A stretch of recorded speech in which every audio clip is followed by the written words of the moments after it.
Oh iya, sorry, aku belum.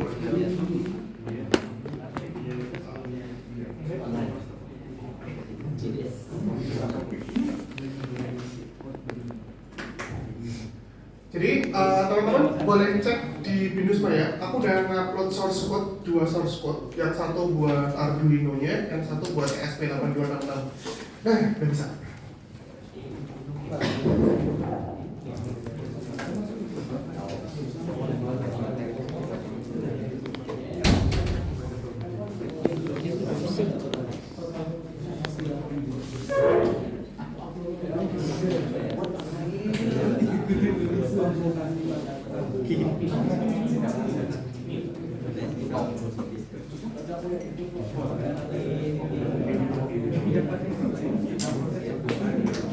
Aku jadi santai.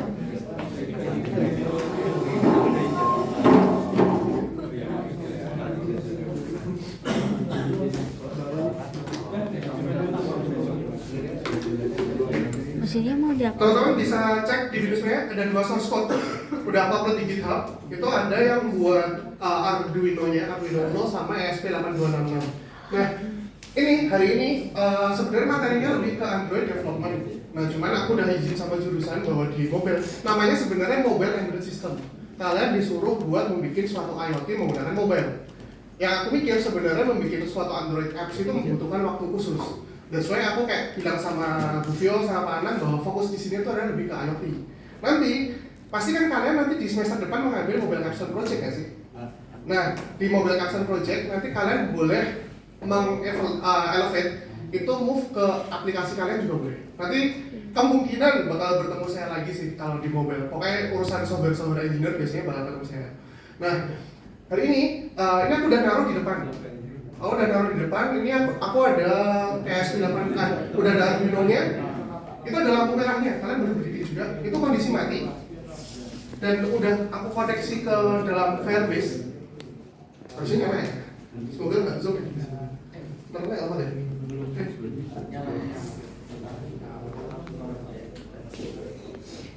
Itu nyala. Wow. Ini kondisi nyala, terus nanti langsung mati. Ya. Apa namanya, kondisi nyala nanti menggunakan ini. Nah, hari ini kita bakal belajar fokus bagaimana mengkoneksikan antara menggunakan hardware kalian ke internet dan kesambung ke suatu LED. Nah, ini sekali lagi aku bilang bahwa hampir di semua kelas saya itu aku Binus Maya itu sebagai pengantar, tapi technically kalian aku bakal ajarin from zero. Nah, ini secara konsep kalian kalau sudah bisa ini, nanti kalian bisa eksplorasi lebih banyak lagi menggunakan mainan-mainan ini. Makanya tadi aku nanya, kalian masih perlu Raspi apa enggak?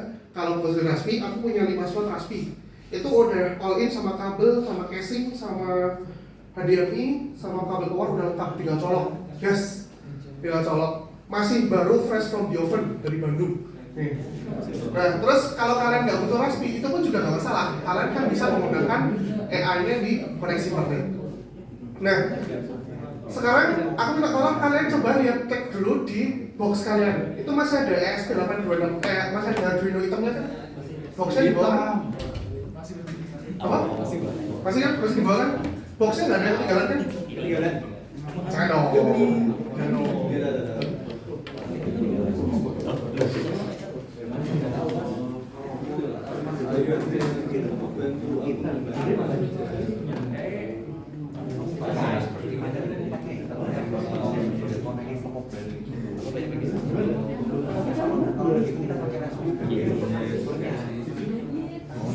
Oke, aku bakal masuk dulu di bagian Android. Boxnya boleh taruh atas, tapi laptopnya boleh ditutup dulu. Aku bakal menjelaskan sedikit tentang Android. Nah, sebentar, aku bakal jelasin ke Android. Teman-teman, aku mau nanya di sini. Di sini ada yang memang fokusnya di jadi Android engineer? Ada yang fokus di Android engineer? Kamu biasanya main Android engineer? Udah pernah mau dipakai bahasa apa? Ada Kotlin, ada Flutter, sama Dart. Kotlin sama Dart? Flutter sama Dart sama? Flutter framework sama? Oke, nah di sini aku mau jelasin juga versi singkatnya aja. Nanti pasti bakal banyak banget kita mainan di sini. Oke, nanti kita bakal banyak dan kompleks mainan di sini. Nah, kalian nyadar nggak sih HP-nya di sini kan mostly kalian masih kita pakai Android kan? Kalian tuh nyadar nggak? Apakah kalian baru tahu atau sudah nyadar bahwa versi Android itu dia tuh urut abjad? Serius, kalian nggak tahu versi Android itu urut abjad? Kalian baru sadar?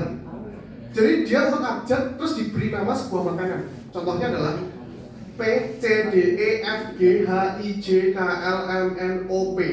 Terus habis itu dia baru versi Android 10, 11, 12. Jadi sejarahnya gitu. Jadi dulu zaman ketika aku sebelumnya Android engineer, jadi fungsi versi kayak gini tuh kalau kalian dulu masih pakai Samsung J Prime, itu kalau masih kalian ingat kan Samsung J Prime, J2 Prime, terus apa lagi tuh zaman-zaman jadul itu masih kalian masih pakainya gingerbread kalau enggak donat atau cupcake. Nah, tapi lama-kelamaan itu bakal lebih maju. Terus next, aku bakalan cepetin ini karena kita lebih banyak mainan ini, apa namanya, internet tadi. Terus, kenapa sih Android ini masih perlu aku jelasin? Karena ini sebagai introduction sebelum kalian masuk ke bidang selanjutnya yaitu di Mobile Capstone Project. Nah, aku sudah berdiskusi dengan Pak Rizky, Pak Anang, sama Nufil bahwa sangat dibolehkan kalau satu proyek kalian digunakan di berbagai mata kuliah. Sangat diperbolehkan. Tapi dengan syarat kalian harus bisa menjelaskan per subjeknya. Jadi misalnya di Internet of Things itu butuhnya seperti apa, di ini butuhnya seperti apa, dan lain-lain. Nah, contohnya adalah kalian menggunakan Android arsitektur. Sejujurnya, aku di BINUS Semarang, aku sangat kesusahan cari BINUS Semarang yang jago software engineer. Ada yang mau speak up nggak? Kenapa susah? Apakah kalian sudah terbiasa dengan AI? Jadi nggak pernah modding software engineer. Salah satu, aku memberi kritik tertajam ke mahasiswa adalah aku sangat kesusahan mencari software development dan software engineer di BINUS Semarang. Jadi BINUS saya, aku selalu diminta komplain, ayo dong software engineer, kita mau pelatihan atau kita mau inkubasi dengan Samsung, inkubasi dengan Nokia, tapi kita tuh nggak punya software engineer. Software engineer tuh bisa menggunakan Go, PHP, atau misalkan kalau apps itu bisa Kotlin, Dart, iOS menggunakan Swift dan lain-lain. Di sini nggak ada. Ada nggak teman kalian kasih aku clue siapa teman kalian yang paling jago di software engineer, bisa apps, bisa web atau bisa backend? Selain Hibah. Kami banget, kita tuh udah proyekan. Ada nggak? Itu menjadi poin paling penting kalau kalian masuk di sektor ini, kalian bisa menjadi banyak sekali project yang kalian bisa kalian dapatkan di depannya. Jujur aku kesusahan mencari software engineer dan software development. Hampir ada di Gemastik, ada di Fine IT, ada di BKM, ada di kemarin Alkavidia, ada yang di besok mungkin ada juga di UB yang lupa namanya, di ITS. Itu pasti butuh software engineer dan software development, tapi kita noting nggak ada. Ada satu anak B29, dia malah udah kerja. Nah, cuman aku jujur kesusahan untuk B27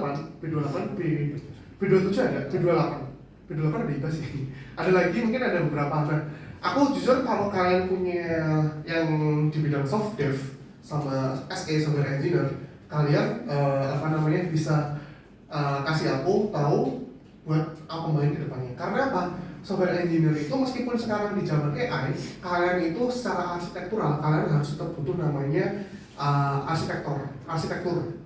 Nah, sebelum kalian merancang menggunakan AI, itu kalian harus tahu kayak gini. Contohnya adalah ketika aku beberapa project AOL, aku bertanya, kenapa arsitekturmu kayak gitu? Kenapa gini? Nggak tahu Pak, karena saya AI. Saya menggunakan AI. Nah, itu kalau di mata kuliah mungkin masih bisa dimaafkan. Tapi kalau besok di enrichment, kita jujur banyak sekali orang yang IPK-nya tinggi tapi nggak dapat enrichment. Aku benar nggak bohong. Karena apa? Dia nggak punya skill interview dan technical skill yang bagus. Akhirnya dia cuma mendapatkan enrichment yang kurang oke. 1 tahun kalian tuh sangat-sangatlah kurang. Tapi bagi teman-teman yang udah punya skill set yang oke, dia enrichment yang bagus, tugas akhir pasti tinggal di. Wah ini tugas akhirku aku lanjutin dari enrichment, itu enak banget. Makanya aku bilang habis ini kan berarti tahun depan kalian enlistment, bener gak sih? Nah, ini waktu yang tepat sebelum kalian menyesal di akhir. Nggak ada HR yang beli kucing dalam karung, percayalah. Makanya ketika kalian sudah ada di zaman AI, it's okay, nggak masalah. Tapi kalian harus tahu teknikal dan arsitektur. Terus kalian nanti ketika ujian ada artikel ilmiah, ada prototype, ada artikel ilmiah, ada prototype, ada portofolio dan lain-lain itu banyak banget. Nah itu kalian bisa coba. Dan kemarin aku salah satu yang seleksi outline juga, beberapa tuh juga bahkan nulis abstrak nggak bisa, nulis latar belakang nggak bisa, nulis ini nggak bisa, dan lain-lain masuk banyak banget. Jadi aku minta tolong kalian lulusan BINUS harus bisa at least menguasai minimal satu. Kalian fokusnya apa? Nah terus makanya kan nanya kalian, kamu mau fokus di mana? Oh aku IoT pak, oh aku mobile pak, oh aku backend pak, oh aku AI engineer. Jangan sampai ketika besok enrichment kalian benar-benar jadi kesana. Kemarin ada IPK 3,5 gak dapat enrichment. Akhirnya ya nggak optimal karena memang dia orangnya pintar secara akademis, tapi ketika praktikal di dunia industri dia belum punya skill set yang lengkap. Gitu. Terus aku next dulu. Nah, yang pertama ini nggak cuma Android, tapi kalian juga harus tahu bahwa di setiap activity itu adalah page. Activity itu adalah page. Jadi ini tuh namanya satu activity.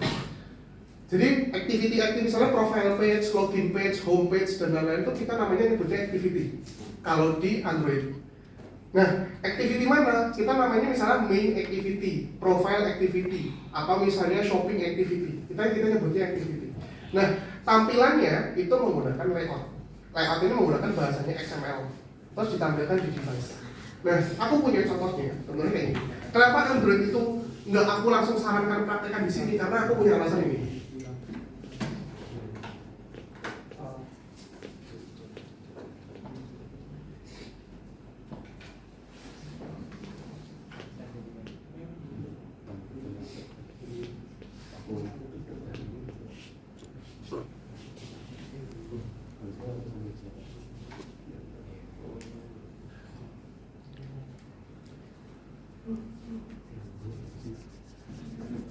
Karena aku punya meme ini, dan ini works bener.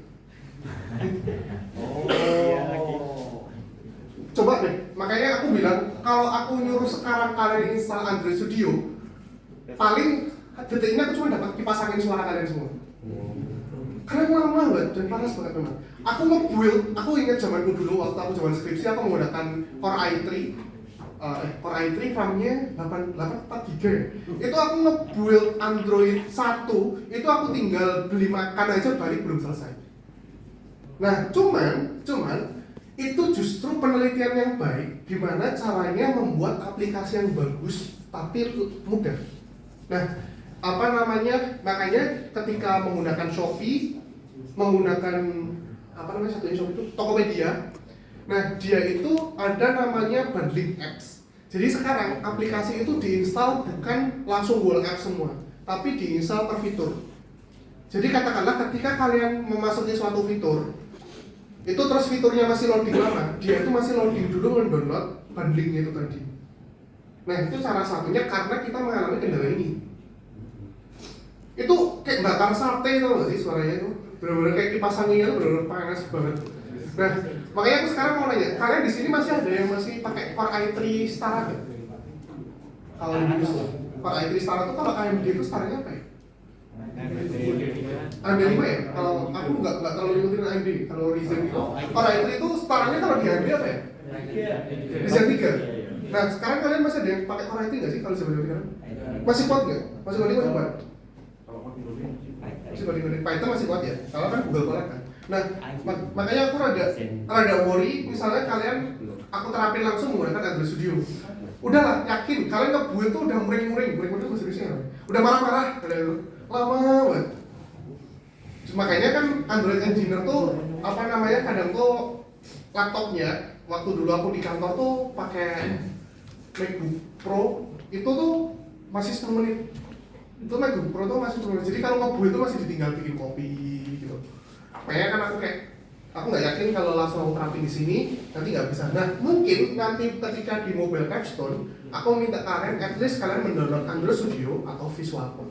Cuman kalau Visual Code itu nanti Visual Code, VS Code itu nanti kalian harus install library-nya terpisah. Tapi kalau kalian nggak pakai Android Studio dia udah enak jadi satu. Kalian dia pakai anti-gravity juga. Nah pakai anti-gravity juga udah enak banget. Itulah kenapa aku mengajarkan kalian menggunakan Firebase, tidak Bing. Kenapa? Karena aku menggunakan Google Environment. Ketika kalian besok bekerja yang support dengan Google Environment, kalian udah jago gitu. Karena mereka nggak peduli gitu. Kemarin ada yang magang tuh dia pakai NAN. Kalian tahu NAN? Nah itu juga mulai dipakai juga. Cuman aku minta mereka supaya tahu hasil analisisnya seperti apa. Nah balik lagi. Baik.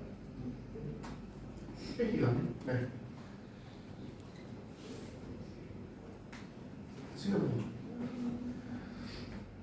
Nah terus di aplikasi itu kita juga tahun ini sudah punya jatah Play Store. Jadi nanti di depan mobile capstone akan diwajibkan untuk upload ke Play Store. Nggak harus publik tapi bisa alpha atau beta testing. Jadi nanti yang kalian masih di kelas saya nanti silahkan persiapkan ilmunya. Nanti hasilnya final project juga. Nanti bakal upload di GitHub-nya CS juga biar kalian tahu. Kelasnya enak kok, memang kelasnya tuh fun. Kelasnya memang project-project kayak gini. Cuman minusnya yang akan susah adalah ketika kalian sudah masuk ke ranah codingnya, ranah praktikumnya yang benar-benar. Nah, apa namanya? Outputnya itu benar-benar udah harus bisa di-build. Beneran bisa running di HP. Nah itu bisa menggunakan emulator atau bisa menggunakan virtual emulator pakai device realnya dari kalian. Ini kan terus next dulu. Aku cepetin ya ini ya. Nanti kita cepet-cepetan masuk ke situasi dulu. SDK. Nah, salah satu kenapa Android itu dan Swift itu rada tricky karena kita harus punya namanya SDK. SDK itu ibarat perang tuh kalian tuh udah punya alat perangnya gitu. Jadi udah bundling. Itulah kenapa aku menyarankan kalian buat install Android Studio daripada VS Code untuk aplikasi mobile. Karena udah bundling. Udah jadi satu. Apalagi dia udah connect sama GitHub Copilot bisa, Cloud bisa, anti-gravity juga bisa, semua enak banget.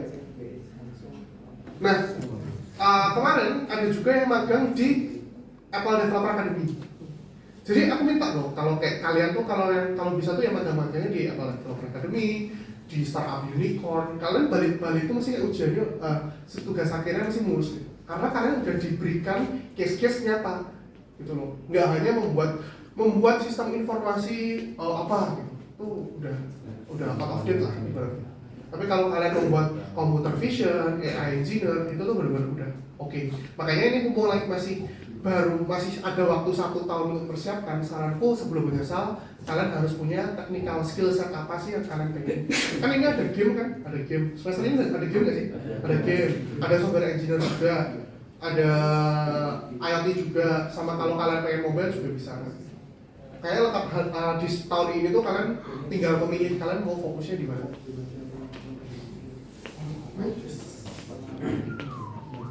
Nah ini download Android Studio, ini tutorialnya dan lain-lain juga. Ini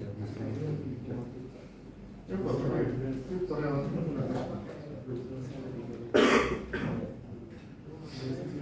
Nah, tapi teman-teman, aku menyarankan kalian untuk mempersiapkan dan pemanasan. Minta tolong nanti kalau di rumah untuk kalian bisa mendownload Android Studio atau VS Code. Karena Android Studio sekarang itu sudah ada Kotlin multi-platform. Kotlin tapi bisa di-run di Swift, di iOS, namanya KMP, Kotlin multi-platform. Itu bisa KMP. Terus pun sebaliknya menggunakan Flutter pun juga malah bisa web, apps-nya di Android maupun di iOS. Itu bergain poinnya ketika kalian bekerja itu sudah gajinya 2 digit bahkan mendekati. Mobile apps, aku punya kemarin ini apa sih?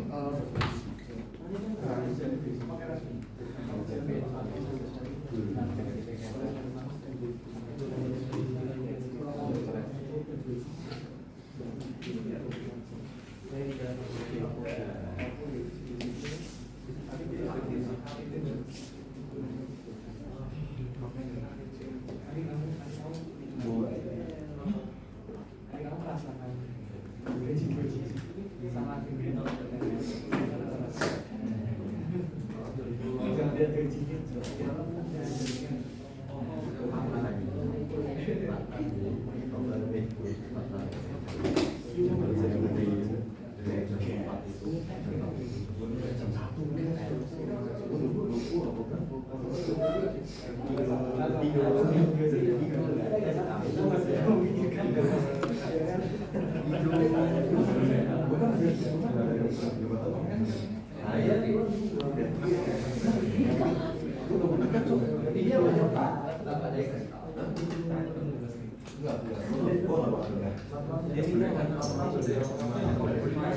teman-teman bisa lihat ke depan.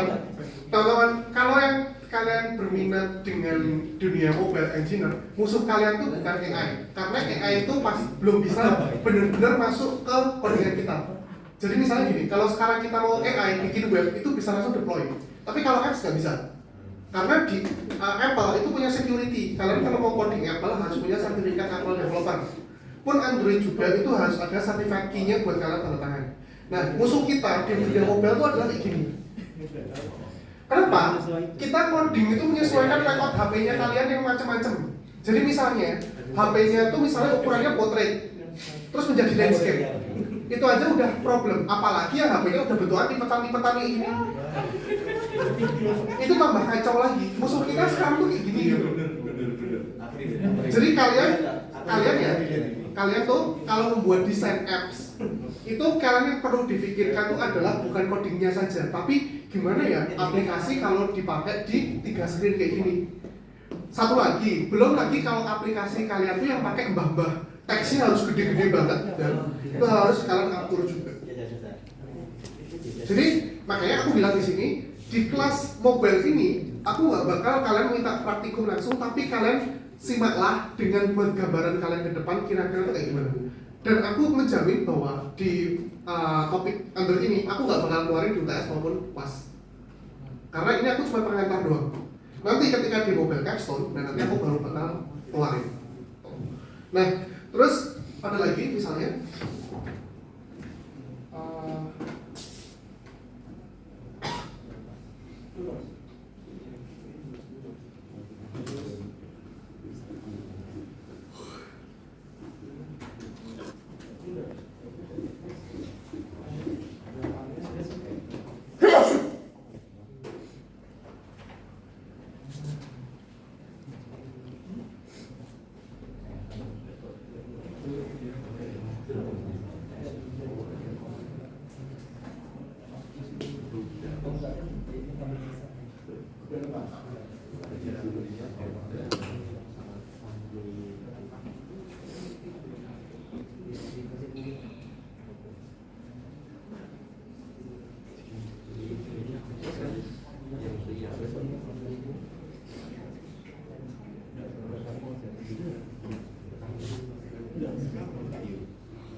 nah, ini aku juga punya satu lagi. Ini benar-benar relate banget. Jadi ketika kenapa sih AI itu tidak bisa menggantikan secara benar-benar totally, bisa membantu tapi tidak menggantikan totally? Karena di dunia apps itu ada namanya pengecekan juga. Contohnya adalah, misalnya kalian cek di Shopee itu nggak ada jadi jualan rokok, ya kan? Di Shopee, pun di iOS pun juga nggak ada rokok. Karena apa? Di Play Store sama App Store itu dilarang menjual rokok.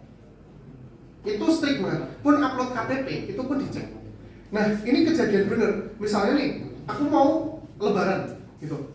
Nah, Lebaran itu coding itu dibatasi hamil 1 minggu. Kenapa? Karena kita menunggu ininya lama banget. Kita sampai jadi tengkorak kalau nunggu profilnya Apple Developer tuh. Jadi lama banget, karena antriannya memang banyak. Giliran udah Lebaran baru dirilis. Ngebug kita pusing, maaf Pak, baru Lebaran.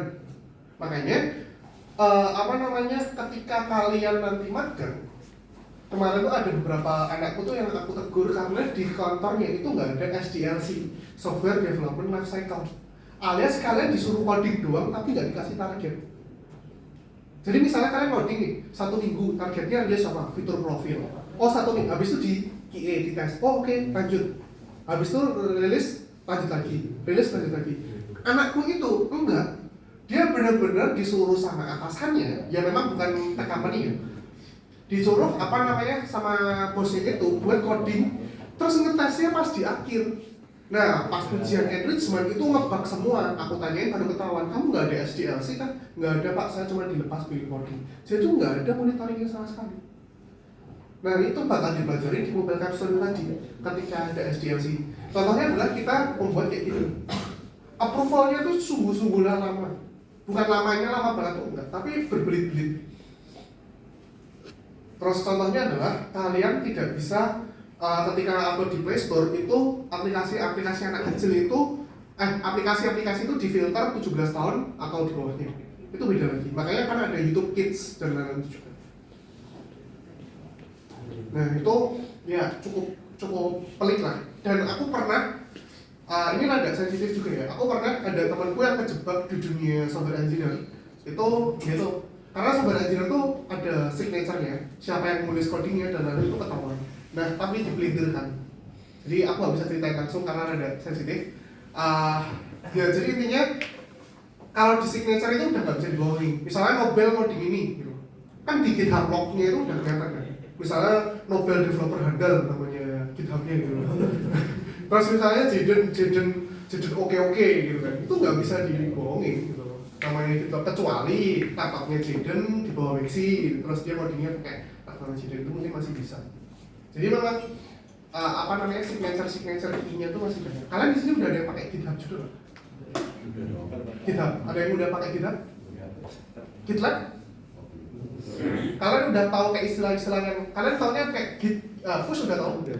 Push, pull, merge, udah pernah berarti commit udah? Cherry pick udah tahu? Cherry pick, rebase, ya itu jadi juga kalau kalian mau masuk ke software developer, software engineer juga.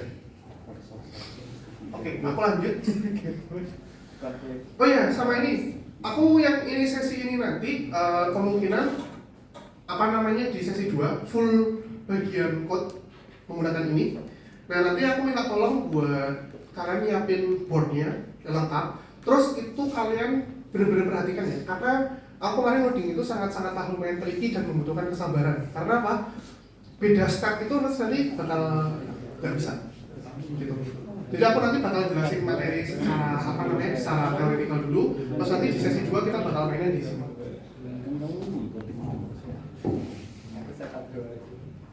Oh iya, aku baru ingat, minggu depan tuh ada materi kita terakhir sebelum tes.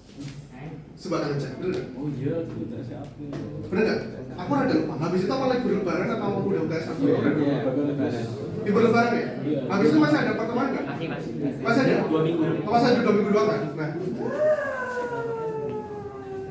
Terus ujiannya di UTS ini kita mau paper kertas. Beda dengan tahun kemarin, karena aku bakal mengulik konseptual kalian sebelum kalian kita mengulik di bagian praktikal.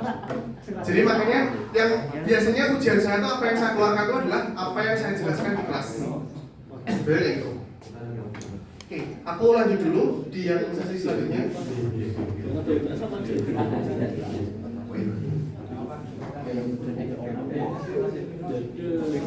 Yang pasti iya.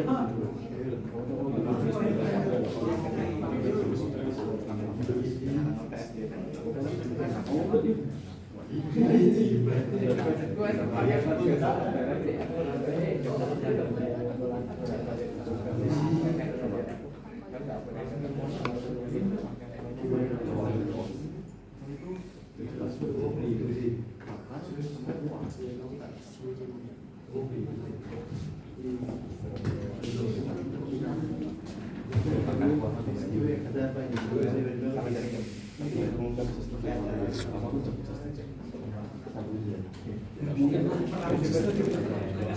Gimana nih, ikut ada satu IG belum? Kenapa? jawab barangnya lu sama Apa ya, aku malah ikut. Ini siapa kan?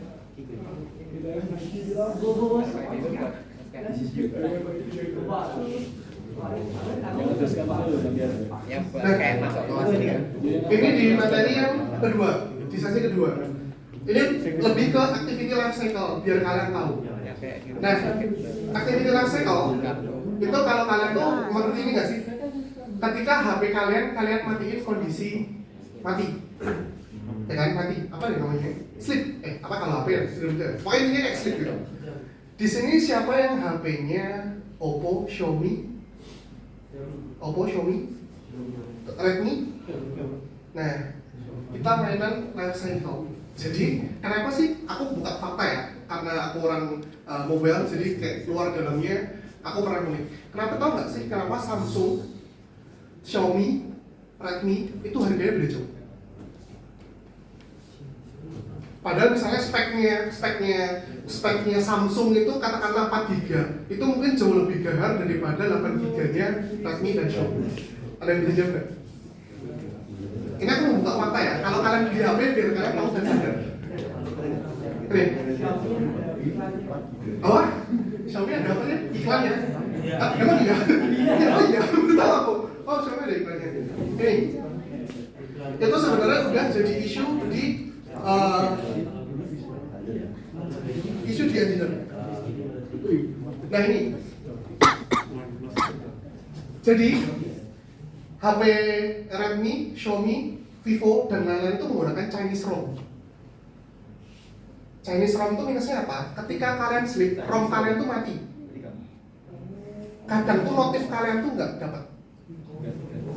Aku pernah ngedevelop dan aku dikomplain sama userku, Pak, kok ini tuh saya tuh ada yang order tapi kok nggak pernah dapat notif ya. Terus aku oprek, ternyata dia debug.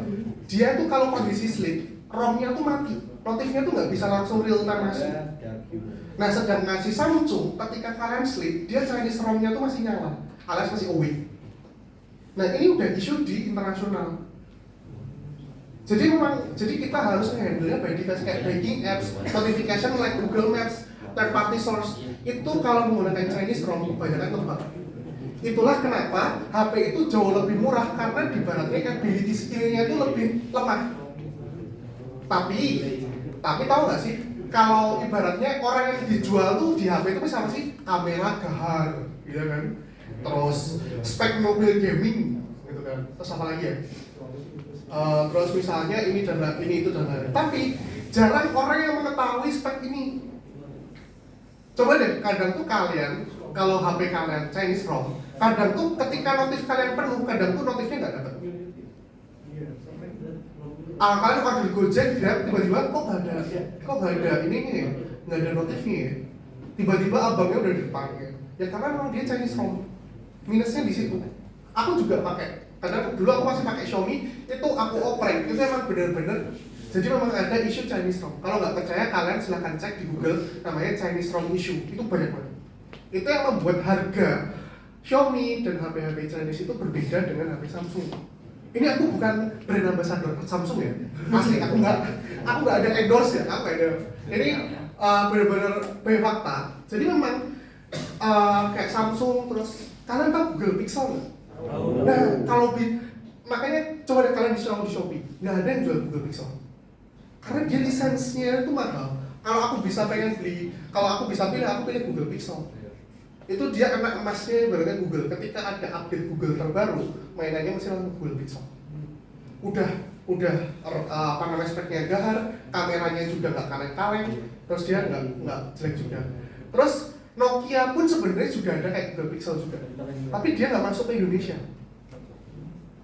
Makanya kalau kalian pengen HP yang bener-bener non-gaming phone ya, lebih ke aktivitas sehari-hari. Kalau kalian tidak fanboy-nya dari iPhone, aku saranin kayak bisa pakai Android Google Pixel itu ada. Dia udah nggak ada kayak gini. Gitu. Nah, apa sih kaitannya sama ini dengan materi kita? Itu ada di namanya activity life cycle. Nah, jadi ini tuh benar-benar ngaruh kalau kalian benar-benar mendalami di bidang mobile. Jadi ada namanya on create, on start, on resume, activity running, on pause, on stop, sama on destroy. Jadi kita punya satu namanya 1, 2, 3, 4, 5, 6 tambah 1 running. Itu 7 kunci utama. Nah, ini yang perlu kalian pahami. Kenapa aku perlu pahami? Jadi yang pertama adalah on create. Ketika halaman itu dibuka, orang itu pasti membuka life cycle itu masuknya ke dalam on create. Jadi variabel-variabel kalian itu benar-benar dipakai dan dibuat di on create. Oke. Nah, lalu ketika variabel-variabel itu terbentuk, itu kalian masuknya di on start. Nah, kalau on resume itu adalah aplikasi ketika itu sudah on screen, nyala. Terus baru masuk ke activity running. Loh Pak, kita tahu nggak bedanya Pak? Kalau secara kalian pakai HP sekarang itu emang nggak kerasa. Tapi kalau kalian menjadi seorang software engineer, on create, on start, on resume ini benar-benar jadi dewa. Contohnya apa? Kalian naruh deklarasi variabel itu semua di on resume. Nah, tapi ternyata HP kalian itu gahar. HP kalian itu gahar tuh gini maksudnya. Kalian tuh bisa mengakses variabel itu jauh lebih cepat daripada si sistem itu membuat variabelnya. Itu jadinya crash. Kenapa crash? Karena variabel kalian belum ready, tapi kalian sudah mengakses datanya. Jadi ibaratnya namanya kayak asynchronous yang lebih cepat HP kalian. HP kalian misalnya speknya spek gahar gitu. Bahkan RAM-nya sampai 64 GB misalnya. Nah, dia mengakses memorinya tuh jauh lebih cepat daripada si sistem membuat variabelnya. Nah, makanya ditaruhnya di on create sama on start. Nah, lalu ketika activity running itu kita bisa ada namanya on pause. Nah, on pause itu adalah ketika kalian lagi di halaman home, terus masuk ke profile. Nah, home kalian itu masuknya ke on pause. Nah, ketika aplikasi kalian sudah kalian minimize, itu masuknya ke on stop. Ketika aplikasi kalian close, masuknya ke on destroy. Jadi itu masing-masing. Terus misalnya gini, Pak, gimana cara membaca notifikasi masuk? Sekarang kalian gini, ketika kalian ada OTP, sekarang tuh clipboard kalian tuh sudah bisa kopas langsung angkanya, bener nggak? Nah, itu ketika kalian masuknya ke on kalau kalian dalam posisi ini, kalian kondisinya ada di on pause. Jadi ini emang dewa kan loh. Tapi untuk di mobile Android system, aku nggak bakal membahas ini.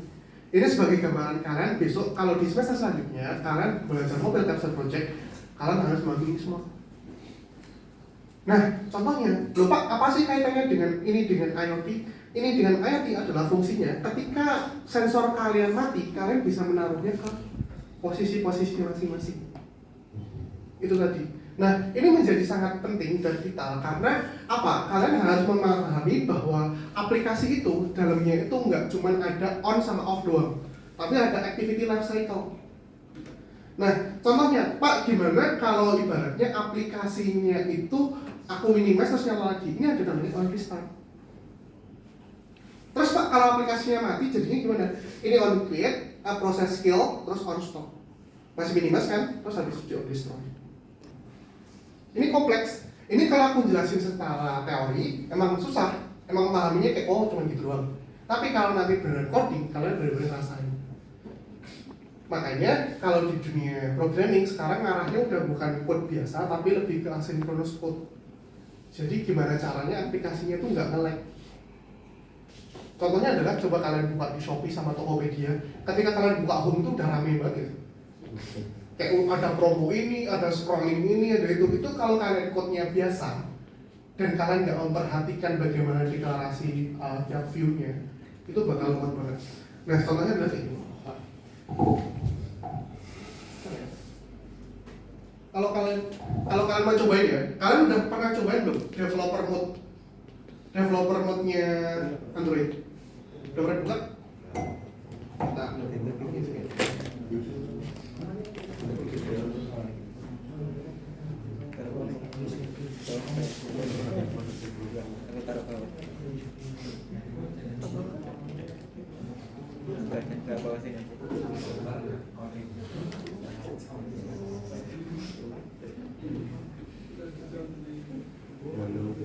Ada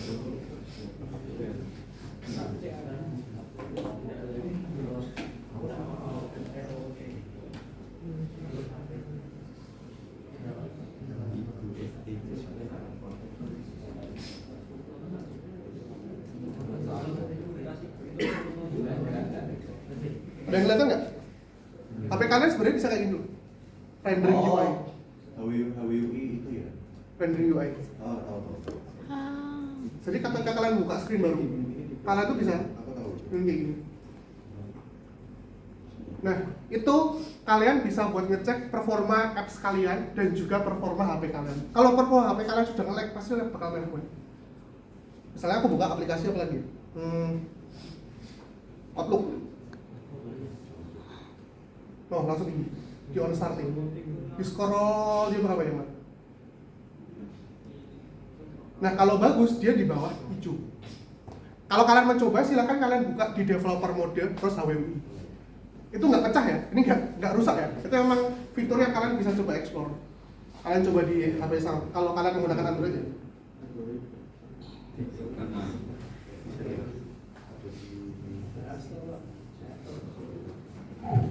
Nah, itu bisa kalian debug juga menggunakan Android Studio biar kalian tuh juga tahu juga kayak ternyata aplikasi ini tuh sangat lemot. Nah, kemarin juga ada topik penelitian yang optimasi program yang lemot itu kurang terukur. Lemot itu subjektif gitu. Kalau HP kalian menggunakan HP ROG mah ya nggak bakal lemot gitu. Tapi kalau HP kalian mungkin Asia Hidayah, terus apa lagi? HP Bejadul. HP Bejadul, Mito yang ada TV-nya itu kalian tahu nggak sih? HP Mito yang ada TV-nya itu apa lagi? HP Bejadul itu lagi? Apa?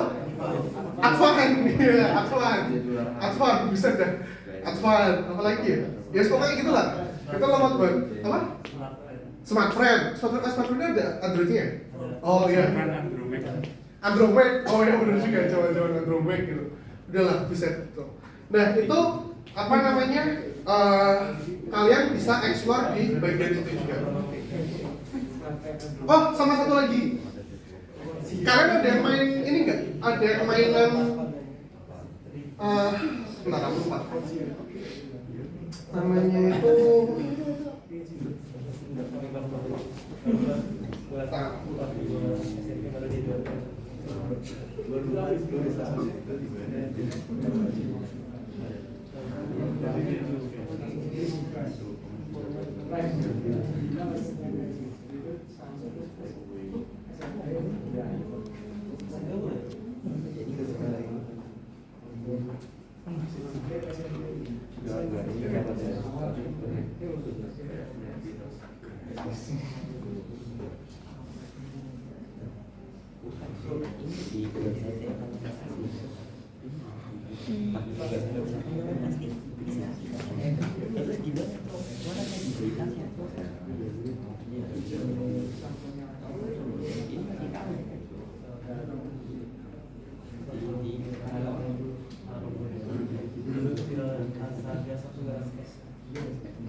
Ngapain kau?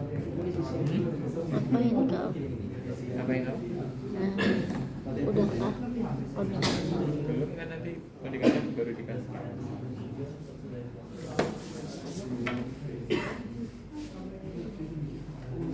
Ini apa sih? Aku geliki-geliki. Begitu sama.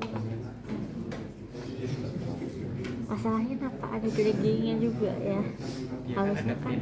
pinnya kan kayak jarum gitu kan, harus listrik. Oh, teman-teman ada yang tahu metode ini nggak? Apa namanya yang HTTP yang kemarin apa aja? Post, get, update sama delete. Kalian ada pernah mainan pakai HTTP Canary? HTTP Canary. Bukan Postman, beda. HTTP Canary. HTTP Canary itu adalah namanya handshake interceptor. Jadi ketika kalian menghubungkan ke suatu server, atau mengkonekkan API tersebut bakal kedetek di sini. Serius. Nah cuman orang yang dia tidak tahu software engineer, dia memang membuat membuat link URL-nya itu bugil, kayak bisa terekspos kayak gini.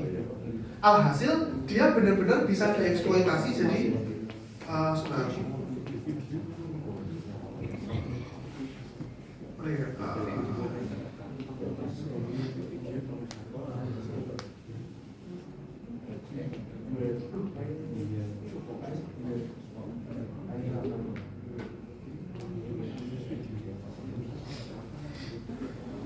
Nah, ini penting kenapa? Kalian biar tahu gimana caranya ngedebug API kalian beneran masuk apa enggak, responnya beneran masuk apa enggak, langsung tanpa menggunakan Postman.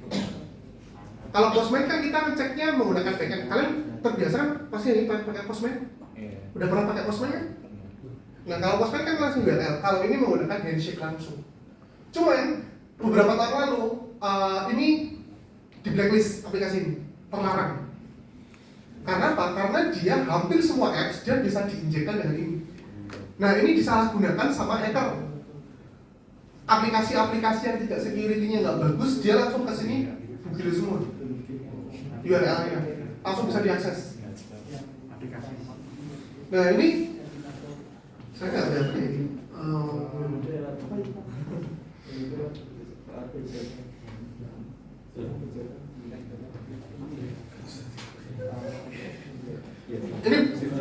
Ini langsung bisa diakses menggunakan itu tadi. Terus URL-nya kalian bisa copy ke Postman dan modifikasi. Nah, sorry to say, aku membuka contohnya, maaf ya, aku rada membuka topik sensitif tapi biar kalian aware. Contohnya adalah kasus ijazah palsu.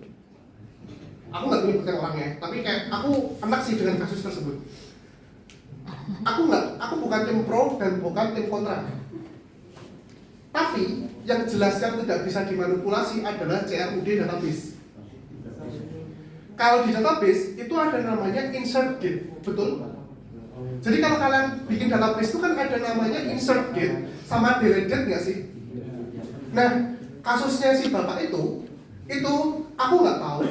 Kalau memang kata profesorku, memang dahulu itu memang belum ada sistem memang. Pada zamannya beliau berkuliah. Jadi masalah palsu atau tidaknya aku nggak tahu, aku nggak mau komen. Tapi secara database dia di library insert date-nya tuh baru 2025-2024. Insert date itu nggak bisa dibohongin. Makanya diserangnya adalah kenapa kok baru dimasukkan di tahun ketika dia rame. Nah itu fungsinya kayak gini. Si orang itu menggunakan HTTP insert searcher buat ngebuka SIM game itu tadi. Ya ampun, mention lagi dari ya kan, dia nge-mention kebuka insert date-nya ketahuan ada di YouTube kalau nggak di story rilisnya siapa. Jadi aku nggak mengomentari asli atau palsunya, tapi mengomentari secara akademisnya. Insert date itu tidak bisa diakali. Nah apalagi kasusnya yang kemarin adalah internet institusi negara itu dihack. Ngakunya dihack dari wifi. Aku mikir sih, dihack dari wifi itu gimana tuh? Kan namanya wifi itu kan pasti IP-nya bakal diakses ditutup kan. Kalau wifi bisa dihack, bingung seperti ini loh. Orang pada nggak mau buka wifi loh, gitu kan.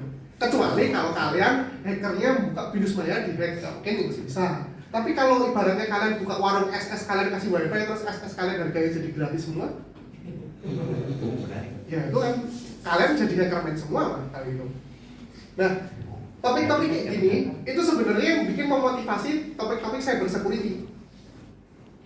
Nah cuman di Indonesia itu orang tuh nggak aware terhadap cyber security. Contohnya adalah kayak gini. Kalau pernah dengar namanya bug bounty. Nah di Google atau di luar negeri bug bounty itu dihargai at least minimal 5-10 juta lebih satu kali bug.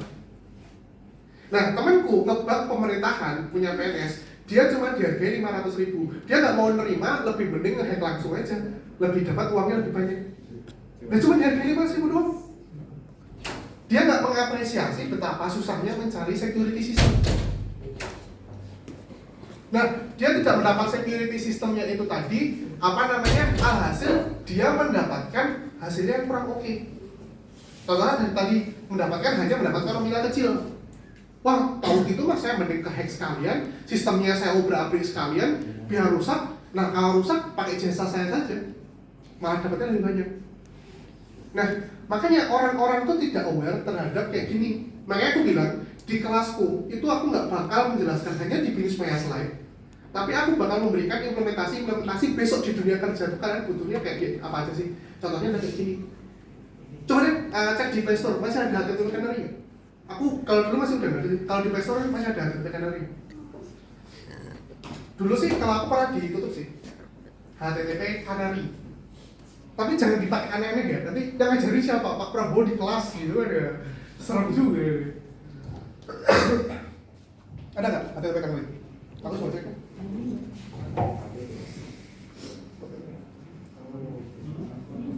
Udah jadi recap dulu. Ada? Udah nggak ada? Nah, ada di kita berarti. Enggak, itu aplikasi lain. Fungsinya mirip tapi dia lebih secure. Iya, Udah nggak ada ya? ya itu yang backup di kita sih. Kalau di kita ya. Nah, itu memang gini ya, memang aplikasi ini tuh 50-50 sih. Kalau untuk developer bot, emang dia sangat membantu. Tapi untuk beberapa orang yang menyalahgunakan ini tuh sangat nggak oke lah gitu, sangat berbahaya. Makanya ketika kalian ada project, ketika aku memberikan tugas kalian membuat aplikasi, itu tergantung aplikasi itu udah levelnya industri atau levelnya itu cuma MVP. Aku beda. Kalau MVP masih ada bug, is oke, nggak masalah. Tapi kalau levelnya udah industri, nah kalian udah harus mempertimbangkan kayak gini. Nah, itu yang contohnya aku sangat kesusahan mencari software engineer dan software developer di Binus Maret. Padahal kalau di level mahasiswa itu tuh levelnya masih MVP. Kalian diminta membuat aplikasi. Bug-bug tuh nggak masalah. Orang aku pernah bikin lomba aja dia menang karena membuat sertifikat akta bayi menggunakan aplikasi. Caranya piye gitu. Padahal kan itu kan butuh digital signature yang harus kolaborasi dengan beberapa instansi gitu. Pakai blockchain, smart contract dan lain-lain kayak gitu. Dan cuman mungkin jurinya boomers ya. Jadi dia mikirnya aplikasi itu cuman buat bikin Facebook gitu kan, atau kicau mania atau bus mania gitu kan. Ya mungkin tahunya kayak gitu kan. Sedangkan kita ranahnya itu sudah jauhnya kayak gini. Nah, jadi ini di sesi 1 sama 2 ini tadi aku fokuskan buat kalian gambaran. Kira-kira kalau di dunia apps tuh ngapain sih? Apakah cuma ngoding, deploy di apps? Oh enggak. Di apps tuh ada banyak banget, ada backend, ada frontend, ada security engineer, ada QA, ada dan lain-lain. Makanya kemarin itu banyak yang tugas akhir memang di apps dan mengarahkan ke saya. Cuman saya bilang saya nggak bisa terima karena memang di levelnya mahasiswa itu beda dengan SMK. Kalau level kalian hanya membuat sebuah web dan apps, itu harusnya nggak bisa karena levelnya udah SMK. SMK pun juga sudah diajarkan dengan ini. Kalian harus levelnya lebih tinggi. Satu level, 2 level, 3 level di atas.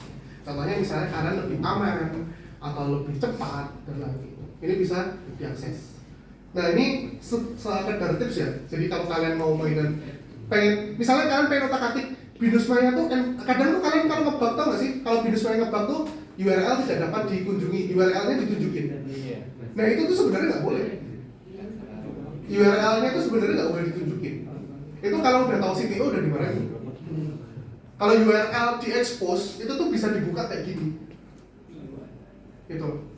Aku pernah kok mau buka apa gitu, terus tiba-tiba aksesnya dibuka, terus aku iseng-iseng gitu. Terus passwordnya juga dia tidak di-encrypt. Luar biasa kan. Passwordnya tidak di-encrypt, benar-benar masih kosong gitu. Benar-benar kelihatan. Oke, terus next, itu lagi.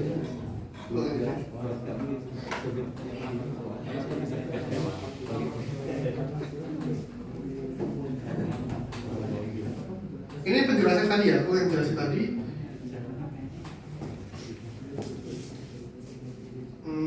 Nah,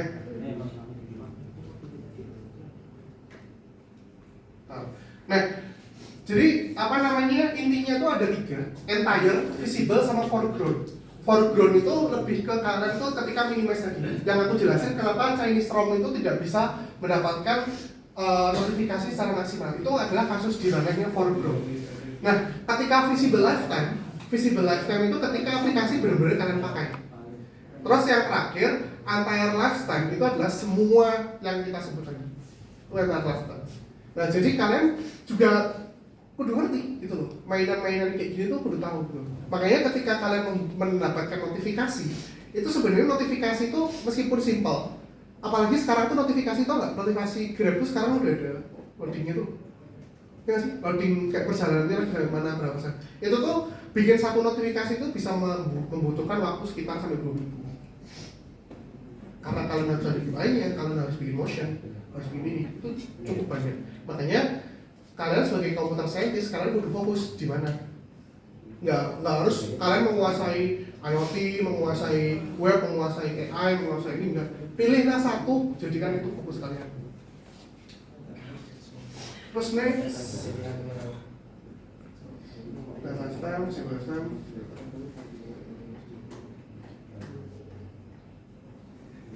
Oke. Nah, itu sih untuk di sesi 1.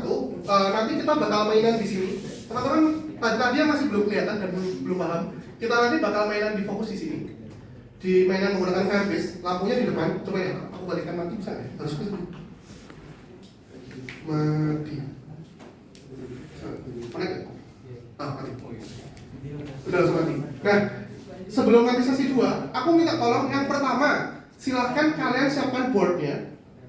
Oke. Terus yang kedua, code yang di Binus Maya itu nanti silahkan kalian kopas di 2 Arduino IDE. Jadi itu ada 2 code. Jadi ini tuh sebenarnya satu board, tapi isinya sebenarnya ada 2. Ada Arduino, ada ESP8266. Nah, nanti bakal aku ajarin detail demi detail step by step-nya. Gitu. Terus yang terakhir, kalian silahkan masuk ke Firebase-nya kalian dulu. Buat kalian dapat API key-nya dan lain-lain. Terus terakhir, kalian coba buka dulu di aplikasi di code-nya di Binus Maya itu. Di situ kalian harus masukin URL-nya ini sama API key kalian. Terus nanti kalau kalian ini udah berhasil, niscayalah kalian bakal isinya namanya. Kalau dulu tuh namanya kalau di Android tuh Hello World. Kalau di sini kalian udah bisa nyalakan ini dipakai internet tuh udah suatu kebanggaan besar. Wah, aku bisa nyalakan ini. Magic. Nah, itu sih paling dari aku. Untuk sesi aku itu aja, kita break dulu. Terus tadi kalau misalnya ada yang butuh Raspi, kalau masih ada yang butuh Raspi silakan maju. Ada formnya juga kalian harus isi. Terus kalau ada yang butuh alat lagi yang masih kurang silakan maju juga kalau.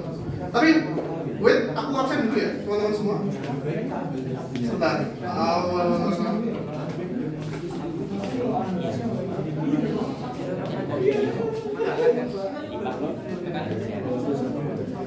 Aku absen dulu yang pertama Albert Wesley.